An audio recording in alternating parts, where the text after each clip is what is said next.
Olá, eu sou a Ana e o vídeo de hoje é para vos falar sobre as minhas melhores e piores leituras de 2023 e eu quero começar já, como começo em todos os vídeos que eu faço deste género, a dizer que o facto de eu dizer que um livro é o pior do meu ano só significa que foi uma leitura que ficou um pouco abaixo das outras que eu fiz.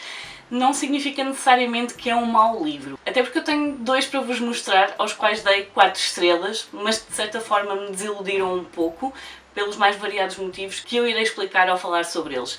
Portanto, estas são as leituras que me encheram mais as medidas e aquelas que, seja por expectativas minhas ou porque algo não funcionou para mim, acabaram por estar dentro das leituras que eu menos gostei de fazer durante o ano. E portanto eu vou tirar já aqueles que me desiludiram da frente, que é para depois poder passar para aqueles que eu efetivamente gostei, adorei e mexeram comigo. E vou começar especificamente por aqueles que eu disse que tinha dado 4 estrelas, mas que houve qualquer coisa que me desiludiu. E vai ser interessante eu começar por este, porque o primeiro livro desta duologia esteve nos meus favoritos de 2022 e eu acho que é por isso que este acaba por estar nos meus piores de 2023. Tenho aqui O Coração do Guerreiro do Sol, da Sulim Tan. Como eu disse, eu dei 4 estrelas a este livro, foi uma história que eu gostei de ler, no entanto não tem a força nem o impacto da primeira história. Acaba por se dispersar, a personagem não parece tão coesa como pareceu no primeiro livro, que foi uma das coisas que eu mais gostei, foi a personagem, a forma como ela tem uma linha condutora que a guia, tem valores que eu apreciei imenso, e neste livro senti que ela estava um pouco perdida, não sei se pela personagem, se pela forma como a autora escreveu a história a tentar dar aqui uma continuidade a coisas que as pessoas gostavam de ter visto no primeiro livro e portanto este acaba por me ter desiludido um pouco. Podia ter sido melhor do que é, pelo menos para mim, e é por isso que ele está aqui. Não porque é um livro mau, mas porque eu estava com expectativas muito elevadas por ter adorado a personagem e ela não está tão coesa neste livro. Espero que o facto de eu ter mostrado logo um que eu gostei, mas que senti ali um bocadinho tremido, percebam o que é que eu quero dizer com os livros que estão nos meus piores. Não são necessariamente maus livros, são simplesmente livros que ficaram um bocadinho aquém das expectativas que eu tinha para eles. E portanto, o segundo livro também é um dos que eu dei 4 estrelas, foi uma história que eu gostei de ler, mas um cão no meio do caminho, não gostei particularmente da escrita da autora, portanto há aqui qualquer coisa que não funcionou para mim e neste eu não consigo pôr o dedo na ferida. Eu acho que é porque não gostei de uma das personagens principais, nós temos duas, e portanto gostei muito de uma delas, a outra nem por isso, e os motivos pelos quais eu não apreciei acabam por ser mencionados por outra personagem neste livro que chama a atenção para algumas coisas que não fazem sentido. Mas lá está, somos humanos, há coisas que nós fazemos e que não fazem sentido e neste caso nós temos uma personagem assim e que é chamada a atenção precisamente para isso. É uma história interessante, mas a escrita da autora não é para mim, portanto não sei se ainda vou ler mais algum para tirar as temas. Este, apesar das 4 estrelas, ficou um bocadinho aquém da expectativa. E os próximos livros que eu tenho para mostrar, aí sim são desilusões de todo o tamanho e não são 4 estrelas que me desiludiram um bocadinho, são livros que eu efetivamente não fiquei fã da escrita, da forma como a história é contada, das personagens, não fez sentido para mim. Mas se gostarem, ótimo, é para isso que há livros diferentes, que é para que cada um chegue à pessoa certa para ele.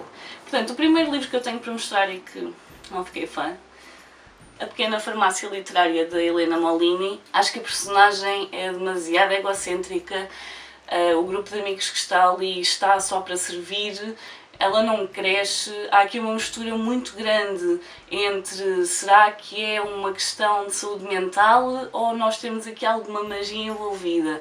Este livro, ainda por cima, baseia-se na ideia de livros a serem sugeridos como remédios, lá está uma farmácia literária, portanto a ideia deste livro seria biblioterapia e, no entanto, a forma como isso é feito neste livro, não. Simplesmente não funcionou, tem demasiadas metáforas. A única parte que eu gostei efetivamente é que um piscar de olho ao Mestre e a Margarita.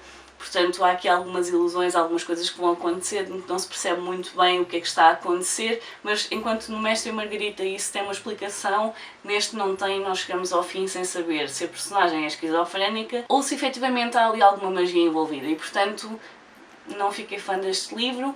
No entanto, há aqui uma altura, logo no início, onde ela fala sobre ser livreira, e ser livreira para vários tipos de livrarias, portanto trabalhar dentro da área, mas para livrarias independentes, livrarias de grandes cadeias, e essa parte está efetivamente muito boa, mas é a única coisa que eu gostei neste livro. E depois, para finalizar, o livro que quanto mais eu penso nele, mais ele me irrita, e portanto eu estou deserta para fazer este vídeo e não voltar a pensar no livro, se bem que é um pouco difícil porque toda a gente fala neste livro, principalmente neste momento, e esse livro é Um Detalhe Menor. Eu não gostei da escrita. A escrita não funcionou para mim, enquanto na primeira parte temos uma escrita muito repetitiva, muito de mecanizado, movimentos repetidos, que até faz sentido, e de certa forma não gostei, mas essa gostei mais do que da segunda. Na segunda, o que falha para mim é toda a premissa da segunda parte do livro. Portanto, alguém que vê um artigo num jornal, numa revista, a mencionar um caso que se passou em 49, se não me engano, e que vai fazer toda uma caça aos gambuzinos, porque descobre que alguém foi morto exatamente 25 anos a contar do dia em que ela nasceu, e portanto vê isso como um sinal e vai fazer uma viagem que acarreta imensos riscos, que a personagem sabe que acarreta riscos. É um livro que se fala muito no sentido em que, se quiserem compreender melhor o conflito e a guerra entre Israel e Palestina, é um bom livro para lerem. Eu discordo grandemente, porque se vocês não souberem nada sobre o conflito e sobre a guerra que está a acontecer, não vão ficar a saber com este livro. A parte que efetivamente eu gostei e que eu leria um livro inteiro sobre isso é quando a personagem fala sobre o dia-a-dia dela, sobre a passagem dela de casa para o trabalho, a forma como o trabalho se processa, a forma como homens e mulheres se relacionam, o que as mulheres têm direito a fazer ou não, o que os homens têm direito a fazer em relação às mulheres.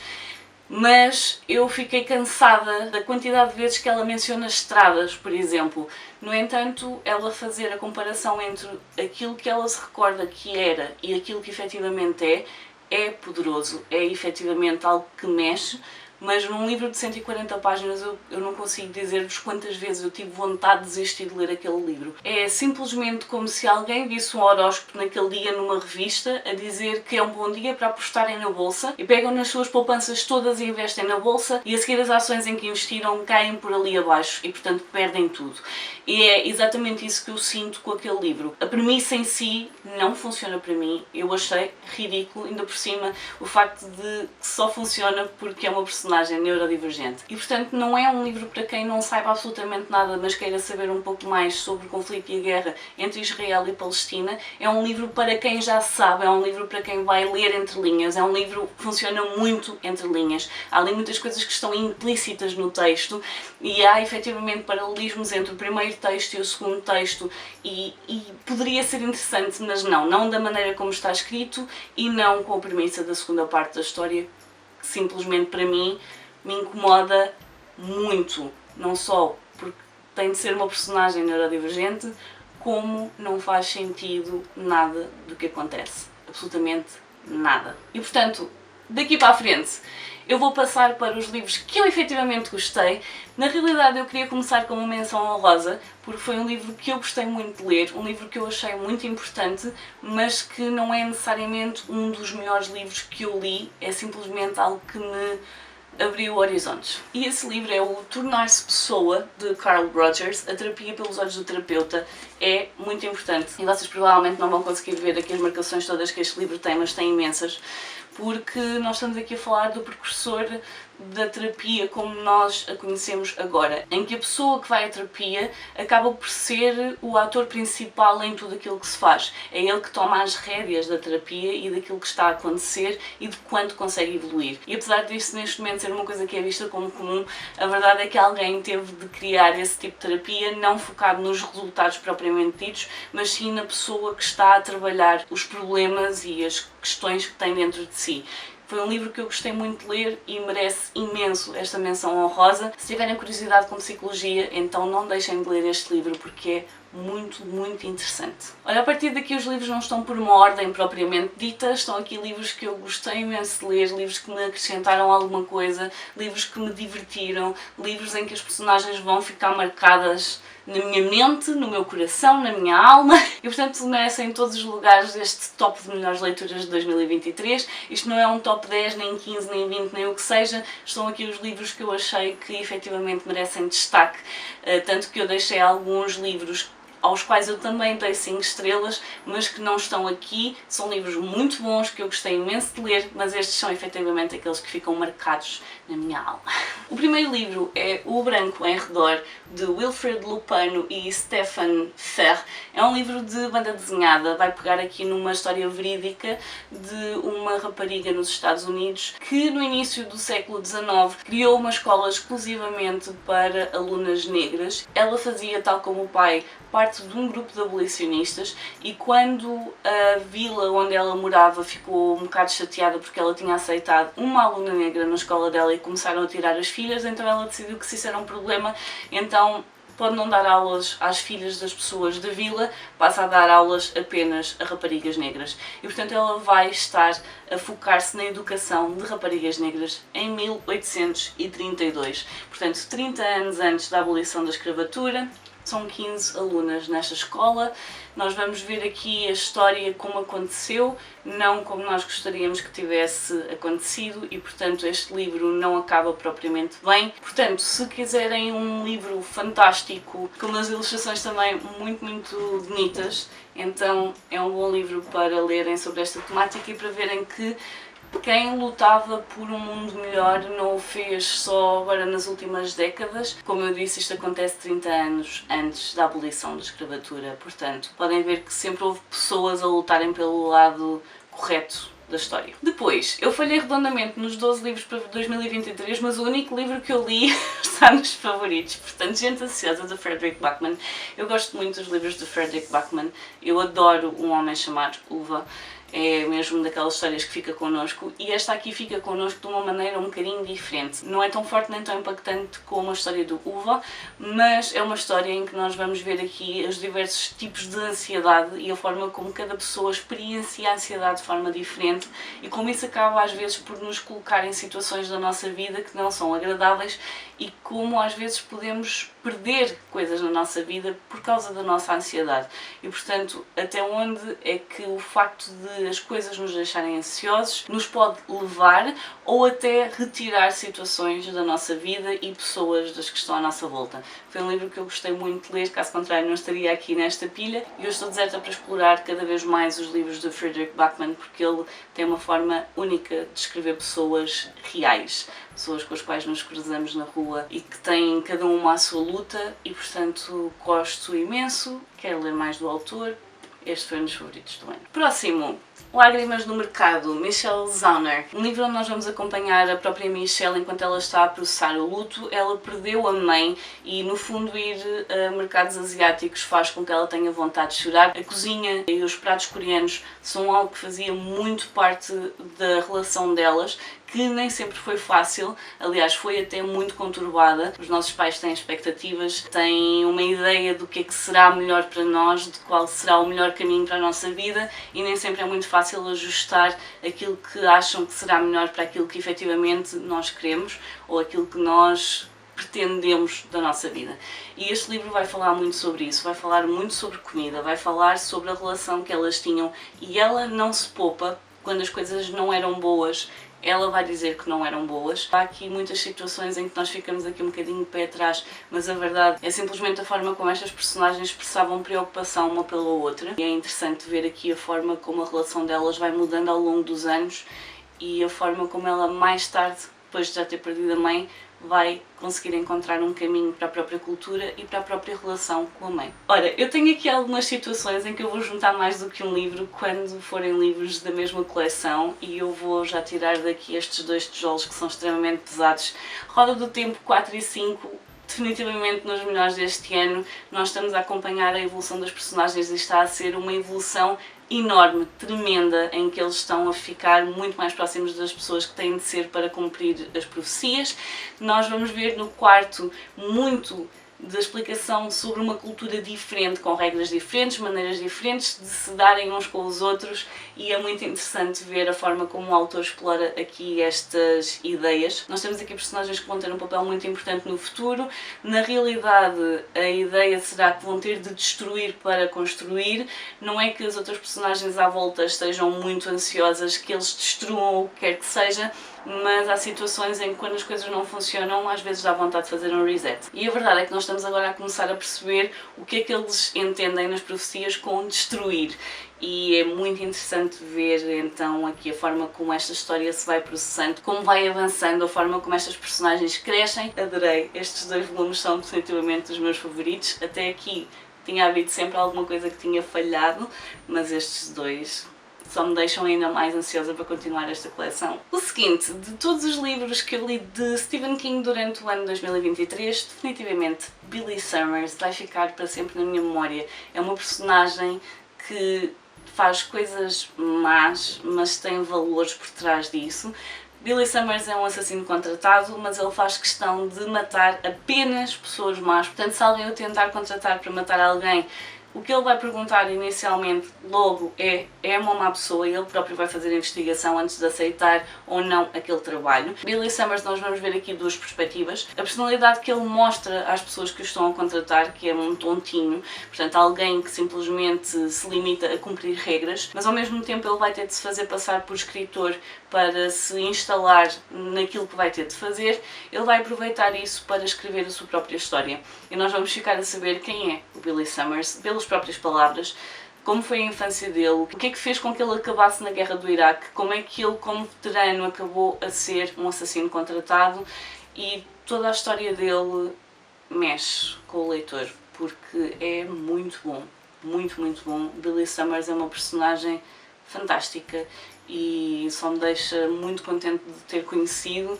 e óbvio, mais vontade ainda de ler ainda mais obras de Stephen King. Depois, Criaturas Extremamente Inteligentes, de Shelby Van Pelt, um livro que vai falar muito sobre luto, não só das pessoas que nós perdemos, como também de coisas que nós se calhar nem tivemos na nossa vida, mas das quais sentimos falta, aquelas coisas que, apesar de nunca termos experienciado, nunca termos vivido, sentimos que, se as tivéssemos vivido, poderiam ter feito diferença na nossa vida. Portanto, nesta história nós temos a Tova perdeu o filho quando ele tinha cerca de 18 anos, ele desapareceu, ninguém sabe o que é que lhe aconteceu, não foi encontrado um corpo, portanto a Tova já está na casa dos 60 e tem de lidar com a perda do seu filho, na qual ela nunca pôde pôr um ponto final, nunca pôde processar o luto como deve ser, porque ela não sabe o que aconteceu ao filho. Pode ter morrido, pode simplesmente ter ido para outro país, ninguém sabe, e ninguém sabe dar essa resposta. Além da Tova, nós temos o Cameron. O Cameron está a tentar perceber de onde vem, ou pessoas da família que ele nunca conheceu, e ele está a tentar encontrar respostas. Ele é uma pessoa que anda um bocadinho à deriva pelo mundo e precisa de algo que sirva de âncora, e portanto vai acabar a ir trabalhar, a substituir a Tova, então, num aquário onde ela costuma fazer limpezas e onde existe a terceira personagem, que é o Marcelos. O Marcelos é um polvo gigante do Pacífico e, como todos os polvos gigantes do Pacífico, uma criatura extremamente inteligente. Apesar deste título não fazer referência ao Marcelos, mas vocês vão ter de ler para perceber. Nós temos aqui 3 personagens que vão criando laços à medida que a história se desenrola. Vamos ver de que forma eles são extremamente importantes na vida uns dos outros. Podia ser um livro muito estranho, tendo em conta que nós temos aqui um polvo gigante do Pacífico, mas a verdade é, a forma como ele se encaixa na história é feita de forma muito orgânica. Ele faz perfeito sentido. Efetivamente, se alguém souber algo sobre polvos, não há aqui nada que vos vá parecer fabulado, porque efetivamente são coisas que os polvos conseguem fazer. O que nós temos aqui que é um bocadinho mais fabulado é que há alguns capítulos que são pensamentos do próprio Marcelos, que são as coisas que o fazem sair do aquário, que ele vai reparando nas pessoas que visitam o aquário, e isso está feito de uma forma muito sarcástica, com humor, e é muito bom, e tudo neste livro liga muito bem contra todas as expectativas, e lá está, um livro sobre luto, mas feito de uma forma muito interessante e diferente, porque é o luto por alguém que desapareceu, não por alguém que morreu, e portanto aconselho imenso. Depois, um dos livros que me levou mais tempo a entrar, mas quando entrei, meu Deus, Mar Alto, Este livro está escrito na segunda pessoa, portanto o narrador está a falar diretamente connosco. Tu foste, tu fizeste, tu viste, tu sentiste. E se no início isso nos parece um pouco estranho, a verdade é que à medida que nós vamos avançando no livro, faz com que nós sintamos a personagem. Nós estamos aqui a acompanhar um rapaz que é fotógrafo e a rapariga pela qual ele se interessa, que é bailarina, e nós vamos ver aqui dois artistas negros no Reino Unido. Isto é uma história contemporânea e nós vamos vendo muito do dia-a-dia deles. É uma paixão tão pura, tão bonita. Inicialmente é um perfeito exemplo de uma relação platónica, de nós queremos bem para alguém, não necessariamente que fique connosco. E este livro é simplesmente lindo. Passa desse início um pouco então mais de relação platónica, de estarmos a conhecer alguém que nos consegue perceber perfeitamente, alguém a quem nós não temos de nos explicar, porque compreende as nossas experiências, compreende as nossas vivências, os nossos pontos de vista, as nossas lutas. É simplesmente lindíssimo e depois passa para tons um pouco mais pesados, que deixam muitas questões para reflexão, que eu, enquanto mulher, sinto muito esta questão de, se eu andar à noite na rua, tenho de andar quase com um olho por cima do ombro para garantir questões de segurança. E isto é a vida de uma pessoa negra diariamente, é quase ter de repensar, pensar e repensar todas as palavras que são ditas, todos os gestos, tudo o que se faz, tudo o que se pensa, porque isso pode significar entrar em casa ao final do dia ou não chegar a casa no final do dia. Muito, muito interessante, muito pequenino, adorei. Próximo, tenho aqui Anatomia, uma história de amor de Dana Schwartz. Uma personagem fantástica, a Hazel é uma personagem fantástica. A personagem tem cerca de 17 anos, em 1817. A personagem quer ser cirurgiã numa altura em que as raparigas nem sequer enfermeiras podiam ser. Era algo que lhe estava vedado. Se alguma mulher quisesse estar envolvida em qualquer área da saúde que fosse, a única coisa que lhes restava era ir dar assistência aos pobres nos conventos, onde as freiras também já estavam a fazer esse trabalho e, portanto, havia pessoas a voluntariarem-se para ajudar, mas o que ela quer não é ser médica, ela quer ser cirurgiã. Ela quer fazer a diferença na vida das pessoas que se cruzam com ela, não só das pessoas que têm dinheiro para pagar essa assistência médica, mas fazer a diferença nas pessoas comuns. E ela vai ter de lutar muito para mostrar que merece ter esse conhecimento, e há muitas coisas que fazem com que ela questione se efetivamente é o caminho dela. É uma personagem muito forte, que eu adorei acompanhar e que eu estou ansiosa à espera do segundo volume. Apesar de eu achar que o segundo volume vai perder aqui um bocadinho de força pelo rumo que a história vai seguir, mas é uma história fantástica. Apesar de nós termos aqui alguém que acaba por desenvolver uma relação com ela, a verdade é que uma história de amor neste livro, para mim, se refere ao facto de a Hazel gostar tanto da medicina, de amar a medicina e de se amar ela própria o suficiente para saber que aquele é o caminho dela e que ela vai ter de lutar por ele com unhas e dentes, e que quer muito fazer a diferença na vida das pessoas que se vão cruzar com ela. Portanto, lindíssimo. Quero muito ler a segunda parte desta história. Ora, mais uma história sobre luto. Tenho aqui O Amor Não Morreu, da Ashley Poston. Este livro é fantástico na forma como trabalha o luto e a perda. Porquê? Esta personagem vem de uma família que tem uma casa mortuária e, portanto, a forma como eles lidam com a perda por si só já é diferente do que é habitual. Portanto, eles têm uma forma de ver a vida e a morte que não é bem a do comum mortal. Quando ela perde o pai, vai-se ver obrigada a voltar à casa que tinha deixado e à terra que tinha deixado e a tudo aquilo que fez com que ela quisesse abandonar isso tudo e deixar para trás, e ela vai se ver confrontada com tudo o que ficou para trás, todas as memórias dela, as pessoas que lhe disseram coisas que ela preferia nunca ter ouvido, e ela vai ter de fazer as pazes com isso enquanto tenta cumprir as últimas vontades do pai. É um livro que, apesar desta temática, está escrito com muito humor. É uma história leve até, e eu acho que é por isso que eu gosto tanto deste livro, porque ele trata uma temática que me é muito próxima do coração, e a leveza com que eu tento ver a situação. Não é fácil perder ninguém, nunca, por muito preparados que nós achemos que estamos vai sempre doer, as pessoas vão sempre fazer falta, mas às vezes a forma como nós olhamos para essa perda faz toda a diferença. E eu gostei imenso da forma como esta temática está explorada neste livro e eu não podia deixar de o ter aqui porque foi muito bom para mim encontrar uma personagem com o mesmo tipo de perspectiva que eu tenho sobre esta temática, que a maior parte das pessoas nem sequer gosta de falar, nem sequer de pensar, e é algo que nós não podemos fugir, é a única coisa nesta vida que nós não podemos fugir. Portanto, muito curiosa para ler mais livros da autora, porque ela tem efetivamente uma escrita com o equilíbrio certo de humor e seriedade que eu adoro. O próximo livro, Wayward, de Emilia Hart. Nós temos aqui 3 mulheres da mesma família, todas em épocas diferentes. Nós temos aqui a Alta no século XVII, muito próximo dos julgamentos de Pendle, portanto nós até penso que temos aqui uma altura em que é mencionado qualquer coisa relativamente às bruxas de Pendle. E depois temos a Kate e a Violet, a Kate em 2019, a Violet em 1943, se não me engano, ainda durante a Segunda Guerra Mundial, e nós vamos acompanhar aqui estas 3 mulheres em 3 pontos distintos da história, mas no qual todas elas têm lutas que estão a tentar gerir na vida delas, estão a tentar fazer o melhor com aquilo que têm, estão a tentar sobreviver num mundo que está a tentar muito que elas não sobrevivam. E são 3 mulheres de garra, mesmo a Kate, que parece um pouco mais apagada relativamente às outras 2 familiares dela, vai ter lutas muito grandes pela frente e acaba por tomar uma decisão que muita gente não consegue tomar, que é sair de uma relação abusiva. E é muito interessante ver a forma como a autora explora aqui estas 3 histórias que são todas tão diferentes entre elas, mas que acabam por bater todas nas lutas que as mulheres têm para serem simplesmente vistas como alguém e não como algo. Muito interessante, gostei imenso, a Violet é a minha preferida, vale muito a pena ler esta história. O próximo livro é na realidade uma releitura e é um livro que no ano em que eu o li a primeira vez ele já esteve nos meus favoritos, mas eu não posso deixar de o referir novamente, até porque da primeira vez tinha lido em inglês e agora li em português.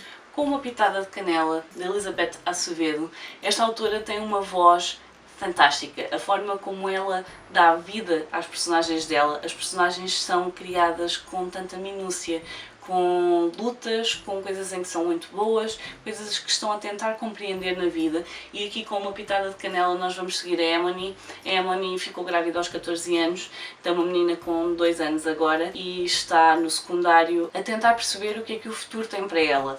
Ela não quer deixar a educação da filha nas mãos da avó, que já teve de educar a ela, e a responsabilidade da filha é dela, por muito que a avó a vá ajudando, mas ao mesmo tempo ela gosta imenso de cozinhar e tem muito jeito para a cozinha, e no fundo ela está aqui a tentar perceber se vai ter de abdicar do futuro que tinha sonhado para ela própria, ao mesmo tempo que vai educando a filha dela, que tem também a escola, tem de manter amizades. Portanto nós temos aqui uma adolescente com várias responsabilidades que não são habituais numa adolescente e que está a tentar fazer o melhor com o que a vida lhe deu. E portanto, se a vida te dá limões, faz uma limonada, e o que ela está a fazer aqui é tentar equilibrar os pratos da balança dela entre a vida pessoal, como filha, como neta, como mãe, como amiga, a vida profissional que talvez a aguarde ou não, que ela está disposta a abrir mão disso e significar que não vai conseguir dar atenção à educação da própria filha. E portanto nós temos aqui uma personagem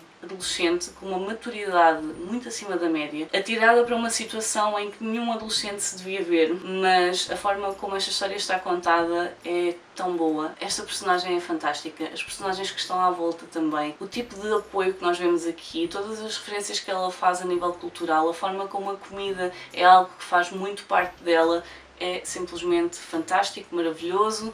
Se quiserem ler um bom YA, é este. Volto a juntar 2 livros dos quais vocês ouviram falar não há muito tempo, que são aqui Always Human, Love and Gravity. Uma releitura também para todos os efeitos, porque eu já tinha lido esta história.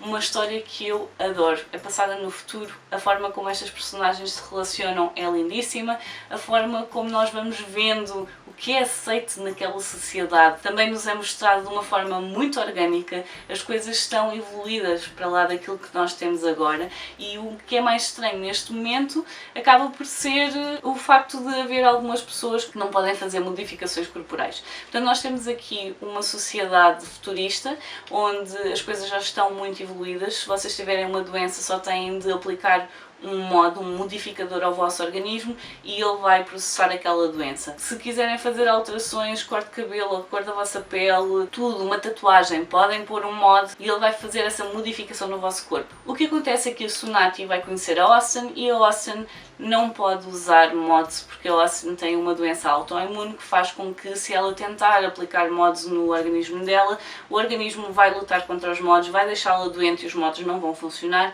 e, portanto, a Austin é uma das poucas pessoas que é completamente natural, não porque quer, mas porque não pode ser de outra forma. E, portanto, nós vamos ver aqui todas as questões que acabam por surgir disso. Portanto, o que é que nós esperamos dos outros, o que é que nós entendemos quando alguém tenta fazer o que é melhor por nós. Levanta muitas questões a nível desta relação que são extremamente interessantes de ver. Nem sempre inicialmente são tratadas da melhor forma, mas este livro, o que é fantástico é a forma como as personagens conversam, a forma como elas vão tentando ajustar ao que a outra pessoa lhe está a tentar ensinar e, portanto, é só lindo, maravilhoso. Espero que estes livros sejam traduzidos, estes livros merecem chegar a mais pessoas, até porque a autora é australiana e não é assim tão habitual chegar cá, portanto eu espero muito que sejam traduzidos e que cheguem a Portugal, porque são só dois, são lindos, merecem ser lidos por muitas pessoas, muitas pessoas. E chegamos, por fim, ao último livro que eu tenho para vos mostrar. Eu não faço ideia quantos livros é que eu tenho aqui, eu não os contei, eu simplesmente peguei naqueles que efetivamente fizeram uma diferença maior e que me impactaram mais. E, portanto, eu vou terminar aqui com chave de ouro, com lições de Química. Nós temos a Elizabeth Zott, ela trabalha num laboratório nos anos 50 e nós vamos ver como é a vida de uma mulher num laboratório nos anos 50. Toda a misoginia, todo o machismo envolvido, o que é esperado de uma mulher num laboratório, o que os homens acham que estão no direito de dizer e fazer, como as outras mulheres que estão à volta também estão a percepcionar o papel de uma mulher que está num laboratório e, portanto, nós vamos ver aqui a delicadeza que é optar por um caminho que não estava reservado a mulheres na altura em que a história se passa e todas as condicionantes que ela sofre, que sente e também todas as coisas más pelas quais passa simplesmente para poder existir. Nós vamos apanhar aqui duas fases da vida da Elizabeth. Nós vamos ver nos anos 50, enquanto ela está a começar a trabalhar no laboratório. Vamos ver aqui uma relação a desabrochar com alguém do laboratório, o solteiro mais cobiçado e que ninguém percebe muito bem o que há ali a ligar as duas personagens, mas deixem-me que vos diga, é uma das relações mais bonitas que eu li nos últimos anos.